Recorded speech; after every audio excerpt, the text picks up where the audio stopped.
শিয়ালদা শাখায় ট্রেন চলাচলে ব্যাপক প্রভাব পড়েছে। সেতু নির্মাণে বিশেষ ট্রাফিক ব্লক। ৬ জুন রাত থেকে ৭ জুন বাতিল হয়েছে একাধিক লোকাল ট্রেন। শিয়ালদা থেকে নৈহাটি পরিষেবাতে বেশি প্রভাব। রানাঘাট বনগাঁ রুটেও বাতিল হয়েছে ট্রেন। বালিগঞ্জে ট্রাক রক্ষণাবেক্ষণের কাজ দুপুর পর্যন্ত চলবে। রেল চলাচল নিয়ন্ত্রিত ডায়মন্ড হারবার সোনারপুরেও প্রভাব। লক্ষ্মীকান্তপুর বজবজ রুটে কিছু ট্রেন আংশিক গন্তব্যে চলবে। রানাঘাট এবং বনগাঁ রুটেও বাতিল করা হয়েছে একাধিক ট্রেন। বালিগঞ্জে ট্রাক রক্ষণাবেক্ষণের কাজ। কথা বলবো, আমাদের সঙ্গে ফোন লাইনে রয়েছে প্রতিনিধি শাশ্বতী রায়। শাশ্বতী, কোন কোন রুটে এই সমস্যা দেখা দেবে কি জানা যাচ্ছে?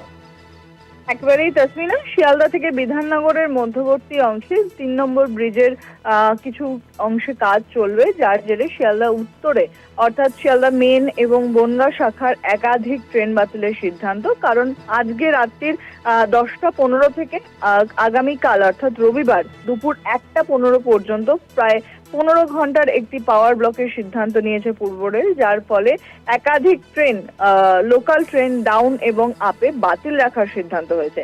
তাছাড়াও গুরুত্বপূর্ণভাবে বেশ কিছু ট্রেন শিয়ালদা দক্ষিণ শাখাতেও বাতিল থাকবে। তার অন্যতম কারণ বালিগঞ্জ স্টেশন সংলগ্ন অংশে ট্র্যাক মেনটেন্যান্সের কাজ চলবে, যার জেরে 6 ঘন্টার একটি পাওয়ার ব্লক রয়েছে এবং সেক্ষেত্রে আজ রাত 11টা 10 থেকে ভোর 5টা 10 পর্যন্ত দক্ষিণ শাখাতেও ট্রেন চলাচল বেশ কিছুটা বাতিল হওয়ার সিদ্ধান্ত নেওয়া হয়েছে। তার মধ্যে অত্যন্ত যেটা গুরুত্বপূর্ণ সেটি হলো যে শিয়ালদা নৈহাটি, শিয়ালদা রানাঘাট, শিয়ালদা বনগাঁ, শান্তিপুর, কল্যাণী, ডানকুনি সহ একাধিক লাইনে কিন্তু বহু ট্রেন বাতিল এবং কিছু ট্রেনকে ঘুরপথে চালানোর সিদ্ধান্ত।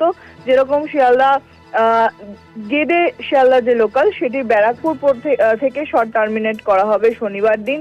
এছাড়াও আপ এবং ডাউনে এই সিদ্ধান্ত নেওয়া হয়েছে। রয়েছে বনগাঁ লোকাল, যেটি দমদম ক্যান্টনমেন্ট পর্যন্ত শর্ট টার্মিনেট করা হয়েছে।